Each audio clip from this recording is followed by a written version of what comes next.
मैं शेख मिश्रा और आज के इस वीडियो में हम लोग 10वीं कक्षा का प्रश्नावली 3.5 के क्वेश्चन नंबर 3 और 4 को देखेंगे।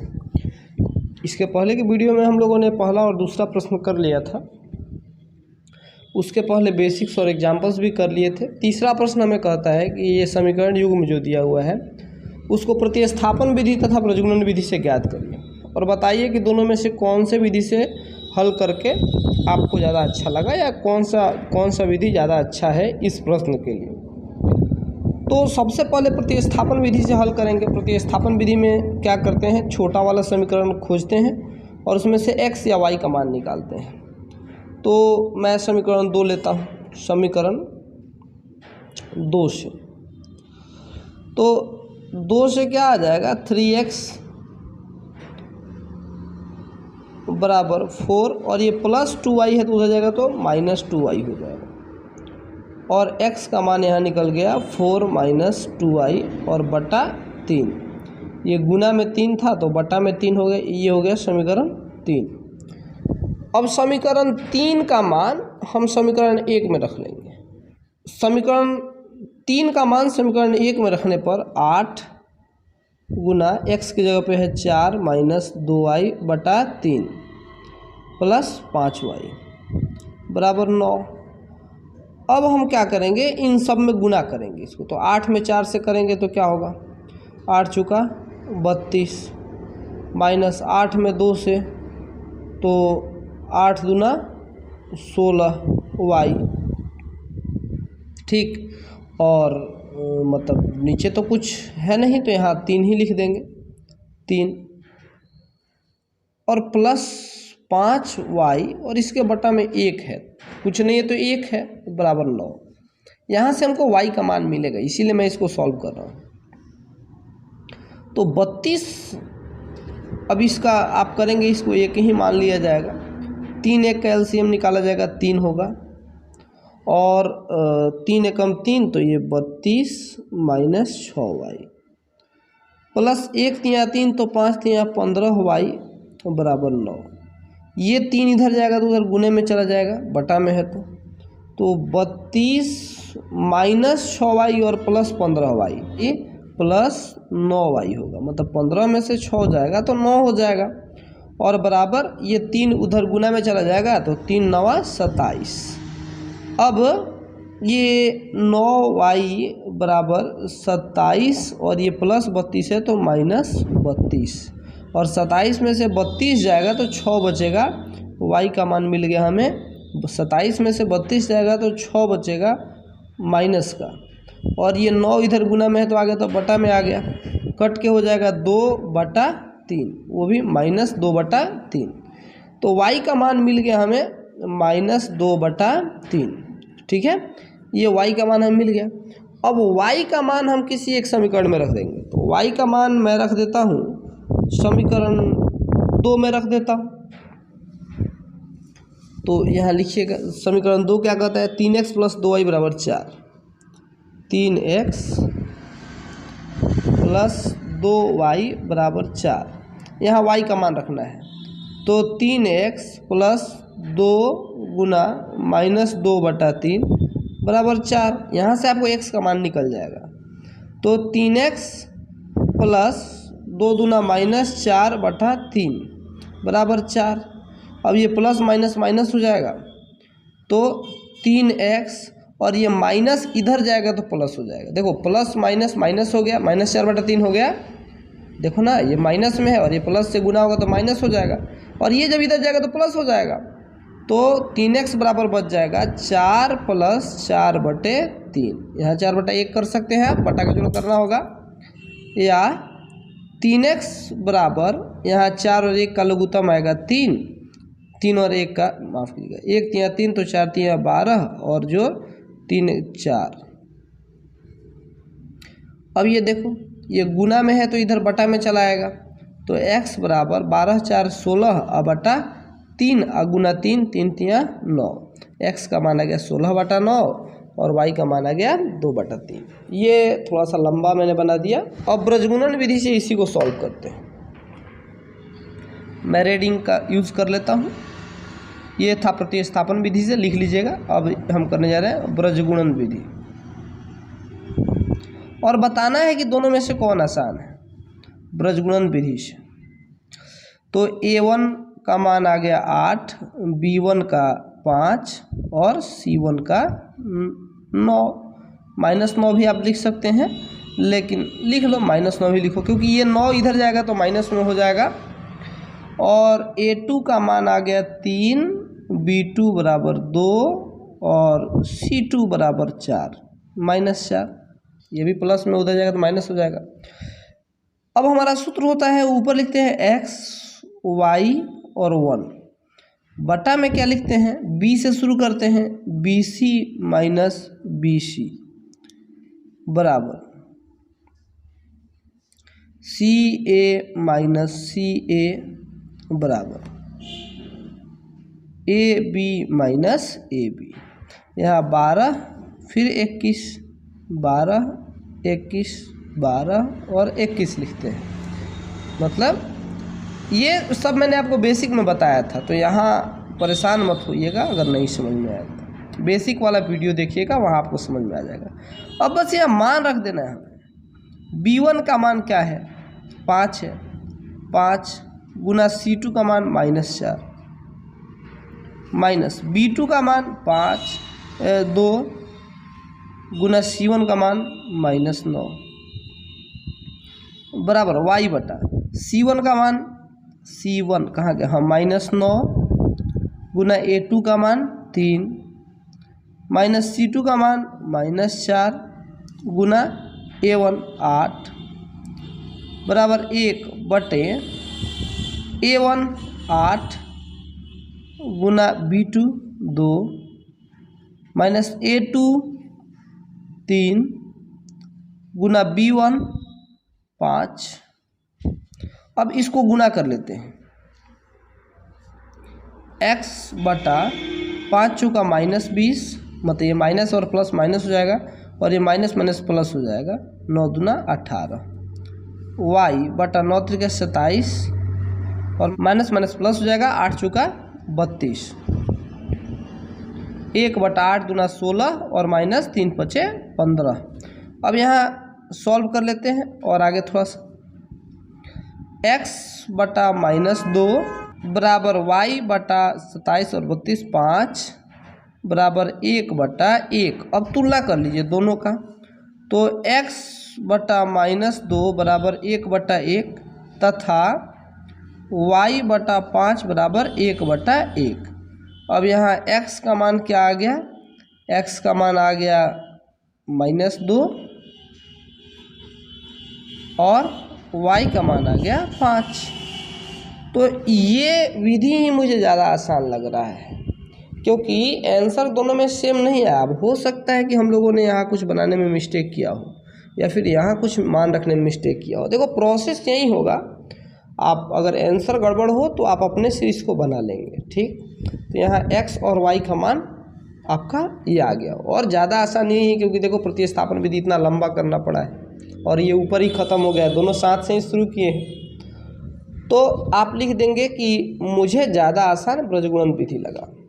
चौथा प्रश्न, एक छात्रावास के मासिक व्यय का एक भाग नियत है तथा शेष इस पर निर्भर करता है कि छात्र ने कितने दिन भोजन लिया है।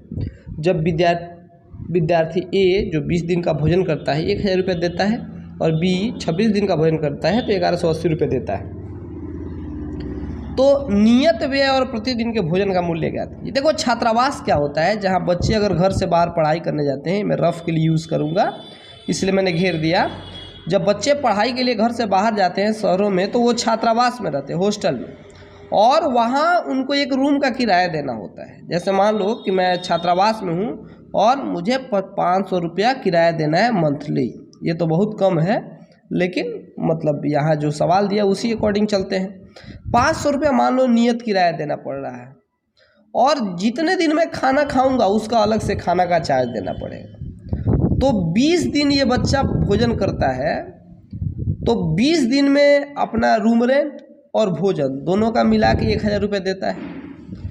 और B 26 दिन भोजन करता है तो वो रूम रेंट और भोजन मिला के 1180 देता है। समझ रहे हैं ना प्रश्न को। प्रश्न कह रहा है कि रूम रेंट आपका फिक्स है, नियत किराया, और उसके अलावा जितने दिन भोजन करते हैं उसका अलग से देना पड़ेगा।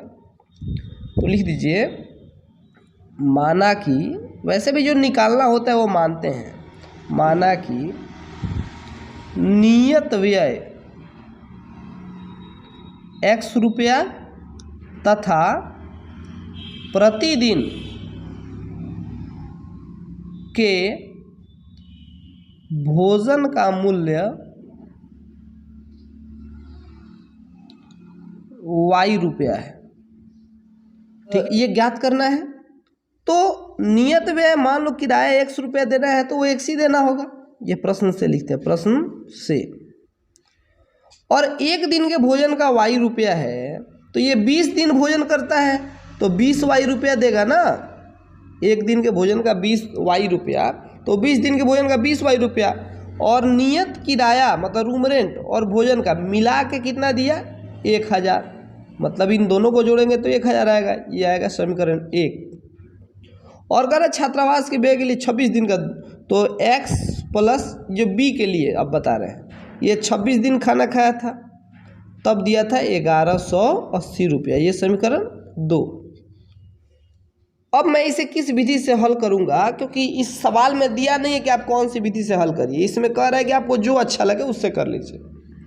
तो मुझे तो सबसे आसान लगता है हमेशा ही विलोपन विधि। यहाँ लिख लेंगे विलोपन विधि से, आप पूरा लिखिएगा, उसका लिखिएगा समीकरण 1 में से समीकरण 2 को घटाने पर। मैं सीधे घटा देता हूँ।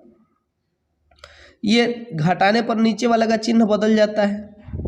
अब ये x और माइनस एक्स कट गया, plus 20x minus 26x minus 6y, ये प्लस 20y और माइनस 26y माइनस 6y, और माइनस 1000 में से 1180 जाएगा तो 180 बचेगा।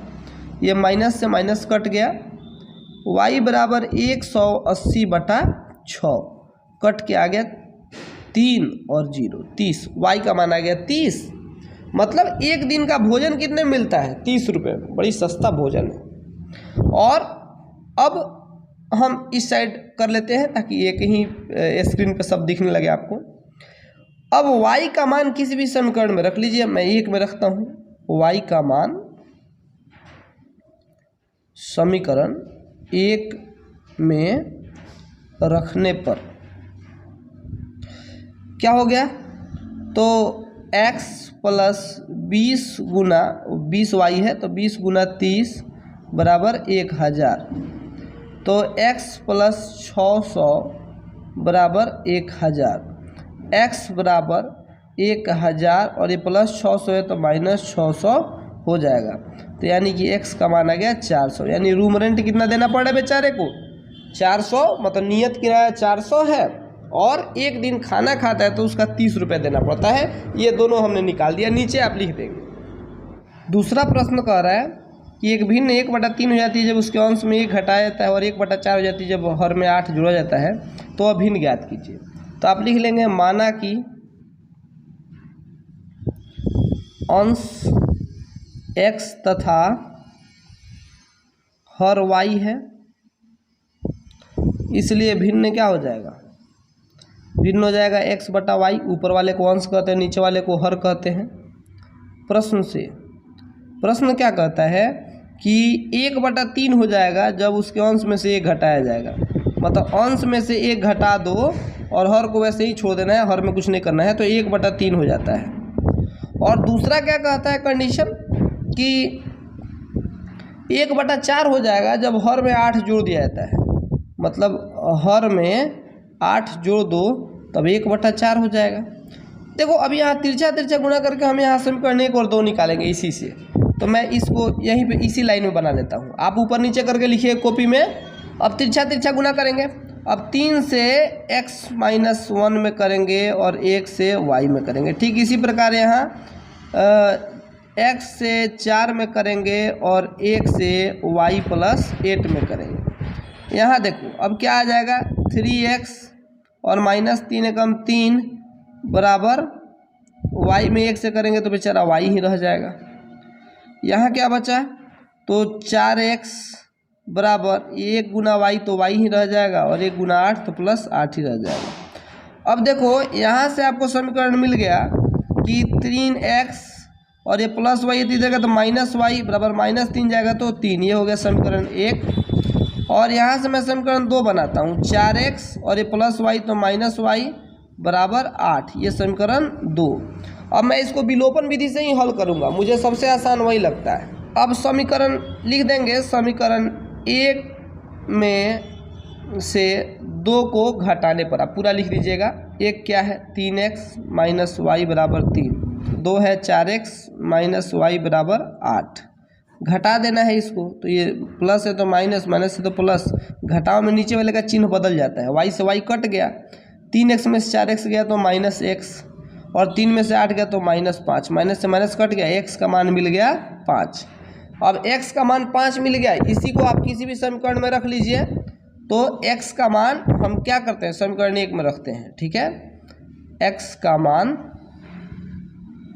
समीकरण 1 में रखते हैं, पूरा लिख लीजिए। x का मान समीकरण 1 में रखने पर तो 3 गुना 5 माइनस वाई बराबर 3, तो 5 दिया 15 माइनस वाई बराबर 3, तो माइनस वाई बराबर 3 माइनस 15, तो ये क्या मिल गया माइनस वाई बराबर 3 में से 15 जाएगा तो -12, और माइनस से माइनस कट गया, वाई का मान 12 मिल गया। मतलब ये जो भिन्न है वो क्या होगा 5/12, क्योंकि अंश हमारा 5 आ गया और हर 12 आ गया, तो आप लिख देंगे अतः भिन्न 5/12 होगा। तीसरे प्रश्न में यश ने एक टेस्ट में 40 अंक अर्जित किए, कब? जब उसे प्रत्येक सही उत्तर पर 3 अंक मिले और एक अशुद्ध उत्तर पर 1 अंक कटौती की गई। यदि उसको सही अंक पर 4 अंक मिलते और अशुद्ध अंक पर 2 अंक कटते तो यश 50 अंक लेता। तो टेस्ट में कितने प्रश्न थे? तो पहले तो टेस्ट में प्रश्न निकालने के लिए सही और गलत को अलग अलग निकालना पड़ेगा और दोनों को जोड़ देना पड़ेगा। तो माना कि x सही उत्तर थे तथा y गलत उत्तर थे। आप दूसरे तरीके से भी लिख सकते हैं भाषा में कि माना कि यश ने x का सही जवाब और y प्रश्नों का गलत जवाब दिया। तो प्रश्न क्या कहता है, प्रश्न से 3 अंक मिले एक सही उत्तर पर, तो x ठो सही बनाया था और एक पर 3 मिले तो 3x। देखो ना x प्रश्न सही थे और एक के लिए 3 अंक मिले तो 3 में x से गुना ही तो करेंगे, और y पर 1 कटे तो y गलत थे तो +1y नहीं कट गए, मतलब घटाना पड़ेगा, माफ़ कीजिएगा, कट गए तो ये इतना मिला और उसमें से कट गया तो घटाएंगे ना वो अंक, तो y पर 1 ही कटा था तो 1 में y से गुना करेंगे तो उतना ही रह जाएगा। तो ये सब अंक मिला के इसको 40 अंक मिले थे। ये हो गया समीकरण 1। दूसरा समीकरण बनाते हैं। पता है कि अगर सही प्रश्न पर 4 अंक मिलते मतलब 4x और गलत पर 2 अंक कटते मतलब 2y, तो बराबर कितना होता 50 अंक मिलता है। ये हो गया समीकरण 2। अब 1, 2 तो बना लिए समीकरण, अब इसको हल करना है हमें। हल करने के लिए कौन सी विधि सबसे उपयुक्त है? तो मेरे हिसाब से विलोपन विधि सबसे उपयुक्त है, क्योंकि समीकरण 1 में 2 से गुना करके और 1 में से 2 को घटाने पर, तो 3 दूना 6x, 1 में 2 से गुना करना है ना, तो 3 दूना 6x माइनस 2y बराबर 40। ये मैं क्यों कर रहा हूँ? तो जब मैंने आपको ये विलोपन विधि सिखाया था तो उसमें मैंने बताया था कि इन दोनों टर्म में से किसी एक को बराबर करना होगा। तो y में 2 से गुना करेंगे तो 2 के बराबर हो जाएगा। सर x को भी तो बराबर कर सकते थे, हाँ x को बराबर करते, लेकिन उसमें नुकसान था। कैसे? तो 3 को 4 बनाने के लिए इसमें 3 से गुना करना पड़ता और इस पहले में 4 से गुना करना पड़ता, तब जाके दोनों 12 होता। तो इसीलिए इधर 1 में ही गुना करने से हो गया है। तो 40 में भी करना पड़ेगा बाबू, 40 दूना हो गया 80, मैंने गलती से 40 लिख दिया था। अब इधर घटाना है, 2 में तो कुछ करना नहीं है, माइनस 2y बराबर 50। अब नीचे वाले का चिन्ह बदल जाता है, ये तो आपको मालूम है। अब ये कट गया, 6x में से 4x जाएगा तो 2x और 80 में से 50 जाएगा तो 30, तो यानी कि x का मान मिल गया 30/2 बराबर कट के आ गया 15, सॉरी x का मान क्या आ गया 15। अब x का मान हम किसी भी समीकरण में रख लेते हैं। समीकरण 1 में रखिए, x का मान समीकरण 1 में रखने पर, तो 3 गुना 15 माइनस वाई बराबर 40। अब 15 तिया 45 माइनस वाई बराबर 40। अब प्लस 45 उधर जाएगा तो माइनस 45 हो जाएगा। 40 माइनस 45 तो माइनस वाई बराबर -5। माइनस से माइनस कट गया, वाई का मान क्या मिल गया 5। वाई का मान 5 और एक्स का मान 15। अब लिख दीजिएगा नीचे। अतः यश ने 15 सही प्रश्न बनाए थे और 5 गलत प्रश्न बनाए थे। और हम लोग अगला प्रश्न बनाते हैं। एक राजमार्ग पर एक 2 स्थान ए और बी 100 किलोमीटर दूर पे है। एक हाईवे है, राजमार्ग हाईवे कहते हैं, ये रोड है। यहाँ मान लो 2 ठो स्थान है, ये है बी और ये है ए और बी 2 ठो स्थान है।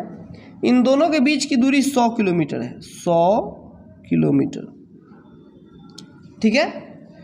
और कह रहा है यदि कार ए से चलना शुरू करता है, ये कार है जो ए से चलना शुरू करता है और एक दूसरी कार है जो बी से चलना शुरू करता है। ये कौन सी कार है सर? नैनो कार है। तो दोनों एक ही साथ चलना शुरू करता है एक ही समय पर, भिन्न भिन्न चाल से एक ही दिशा में चलती है। मतलब ये अगर पूरब की ओर चलता है ना तो ये भी पूरब की ओर चलता है, मतलब दोनों का दिशा एक ही है। तो 5 घंटे बाद जाके मिल जाता है। अब 5 घंटे के बाद कोई एक पॉइंट है, मान लो सी, कोई एक पॉइंट है, सी का यहाँ जरूरत नहीं पड़े, मैं समझा रहा हूँ बस। तो ये 5 घंटे बाद दोनों जाके यहाँ पे मिल जाते हैं। अब तुम बताओ किस स्थिति में मिलेंगे? ये जरूर इससे ज़्यादा तेज़ चल रहा होगा, मतलब ए वाला कार जो है वो ज़्यादा तेज़ चल रहा होगा, बी वाला धीरे चल रहा होगा, तभी तो ए बी से मिल गया ना। तो दोनों एक ही दिशा में चलते हैं तो 5 घंटे बाद मिलते हैं। और दोनों जब विपरीत दिशा में चलते हैं, पहले इस कंडीशन को देखते हैं। दोनों का चाल ज्ञात करना है। तो माना कि ए की चाल, आप ए की चाल मत लिखिए, लिखिएगा ए बिंदु से चलने वाले कार की चाल x किलोमीटर प्रति घंटा तथा बी से चलने वाले कार की चाल y किलोमीटर प्रति घंटा है। अब आप देखिए x की चाल, मतलब ए की चाल x हो गई, y की चाल b हो गई। प्रति घंटा का मतलब क्या होता है? प्रति घंटा का मतलब होता है 1 घंटा में x किलोमीटर चलेगा। मतलब जैसे आपका मोटरसाइकिल 40 के स्पीड में चलता है, 40 किलोमीटर प्रति घंटा, उसका मतलब क्या होता है कि 1 घंटा में वो 40 किलोमीटर जाएगा। अगर आप अपने मोटरसाइकिल को 40 के स्पीड में चलाते हैं तो वो 1 घंटा में 40 जाएगा। तो वैसे ही x किलोमीटर प्रति घंटा का चला रहे थे, 1 घंटा में x किलोमीटर। और C तक जाने में दोनों कारों को 5 घंटा का समय लगता है। तो पहला कार 5 घंटा में कितना दूरी तय करेगा? 5 घंटा में कितना दूरी तय करेगा? तो 5x दूरी तय करेगा। 1 घंटा में x, तो 5 घंटा में 5x है ना, ये दूरी है 5x किलोमीटर। और ये 1 घंटा में y चलता है, तो 5 घंटा में कितना चलेगा? 5y चलेगा। समझ में आया कि नहीं आया? ये बात आपको यहाँ लिख लेना है, ठीक है। तो ए की चाल x किलोमीटर प्रति आवर है, बी की चाल y किलोमीटर प्रति घंटा है। अब आपको क्या करना है कि ए द्वारा 5 घंटे में तय दूरी, 1 घंटे में x तो 5 घंटे में 5x, बी द्वारा 5 घंटे में तय दूरी 5y, और ये बेचारा यहाँ से यहाँ तक चल जाता है और ये यहाँ से चलता है। तो इन दोनों दूरी का अंतर कितना है? मतलब ये चलता है यहाँ से बिंदु बी से और ये चलता है बिंदु ए से, तो इन दोनों के बीच का अंतर तो इतना ही न है।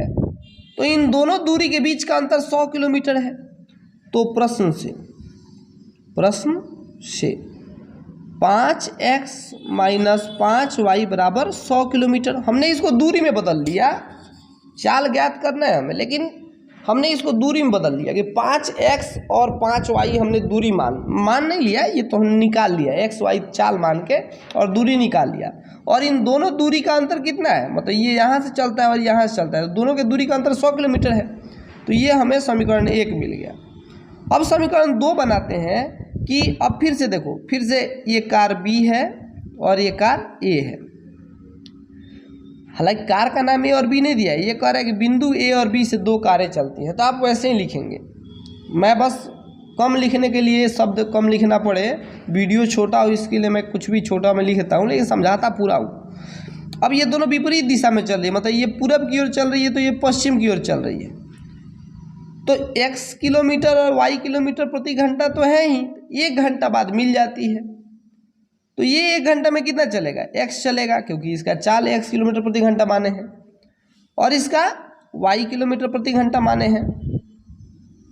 तो x प्लस x और y दोनों चलता है, दोनों एक साथ चलता है, तो दोनों मिल जाता है मान लो बिंदु C पर। ये इतना चला और ये इतना चला, तो ये y चला और ये x चला, और दोनों मिलता है तो कितना चला, 100 किलोमीटर चला, क्योंकि दोनों के बीच की दूरी 100 किलोमीटर दी हुई थी। तो यहाँ लिख लेंगे तथा x प्लस वाई बराबर 100। ये हो गया हमारा समीकरण 2। अब आप कहेंगे इसको किस विधि से हल करिएगा, मैं वही विधि लगाऊंगा, विलोपन विधि।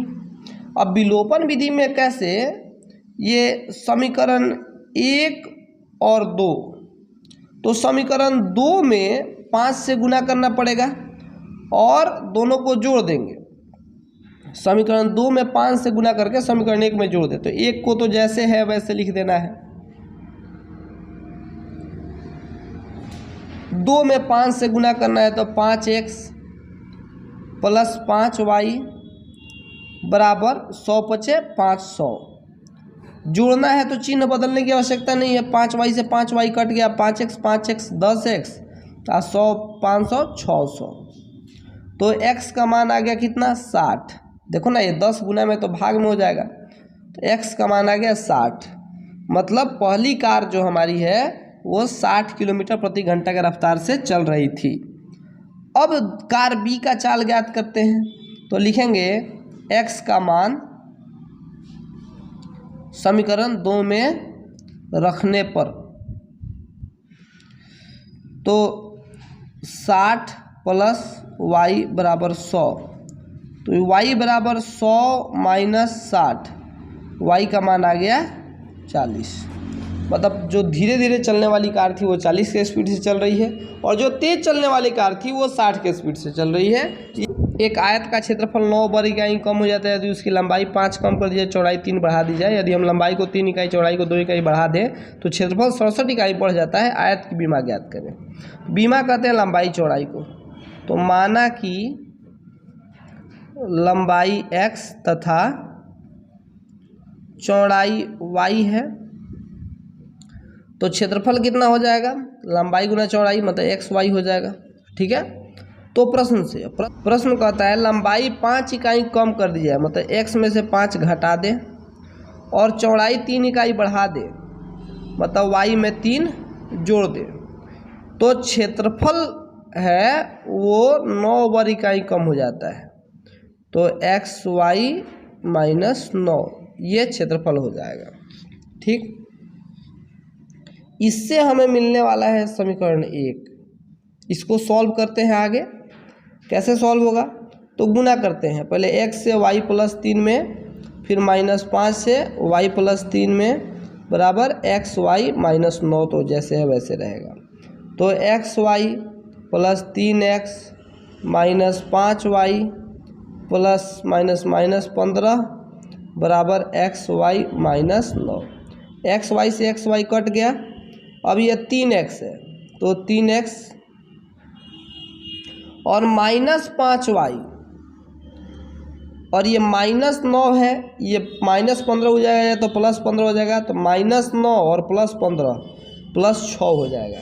ये मिल गया हमें समीकरण 1। ठीक है, मैं समीकरण 2 यहीं पे बनाता हूँ ताकि आपको दोनों साथ साथ दिखेगा। अब कह रहा है कि लंबाई को 3 इकाई और चौड़ाई को 2 इकाई बढ़ा दे, तो लंबाई को 3 बढ़ाना है x प्लस 3 और चौड़ाई को 2 बढ़ाना है y प्लस 2, तो क्षेत्रफल एक्स वाई प्लस 67 हो जाता है, 67 बढ़ जाता है, थोड़ा छोटा छोटा लिखना पड़ेगा। तो x से गुना करेंगे y प्लस 2 में, फिर प्लस 3 से गुना करेंगे y प्लस 2 में, तो आएगा एक्स वाई प्लस 67। ये 67 है, आप देखते रहिएगा। अब हो जाएगा एक्स वाई, फिर x से 2 में प्लस 2x प्लस 3 से y में 3y प्लस 3 दूना 6 बराबर एक्स वाई प्लस 67। अब देखो ये एक्स वाई से एक्स वाई कट गया, देखो ना ये प्लस में है तो इधर आएगा तो माइनस में हो जाएगा, कट जाएगा ना। या मिल गया 2x प्लस 3y और ये प्लस 6 है तो उधर जाएगा माइनस 6 हो जाएगा, तो 67 में 6 हो जाएगा तो 61। ठीक है, ये मिल गया हमें समीकरण 2। समीकरण 1 और 2 आपको दोनों दिख रहा है। समीकरण 1 और 2 को अब हल करना है।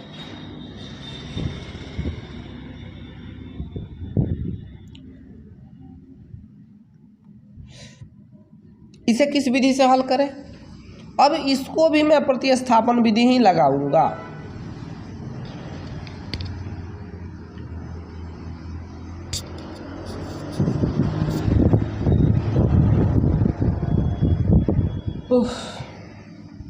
इसे विलोपन विधि से हल करते हैं। तो विलोपन विधि के लिए क्या करेंगे? यहाँ 3x है, यहाँ 2x है, तो इसमें 2 से और इसमें 3 से गुना करना पड़ेगा दोनों को बराबर करने के लिए। या मैं 5 और 3 को बराबर कर दूँ, प्लस माइनस से जोड़ देंगे तो काम चल जाएगा। समीकरण 1 गुना 3 जोड़ 2 गुना 5।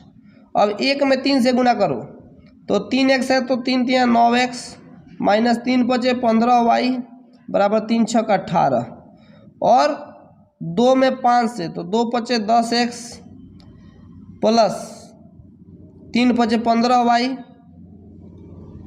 बराबर 61 बचे 6 बचे 30 मतलब 305।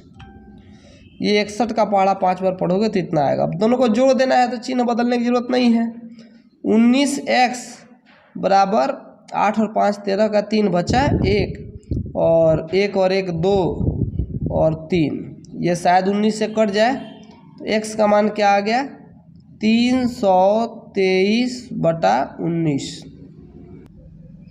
अब 19 से जब कटाएंगे तो 19 से कम 19 और ये 32 में से 19 जाएगा तो बचेगा 13 और ऊपर 3 आ गया 133, तो 19 सते 133 मतलब x का मान हमें 17 मिल गया। अब y का मान निकाल लेते हैं। तो x का मान समीकरण 1 में रखने पर लिख दीजिएगा, यहाँ निकाल दूँ।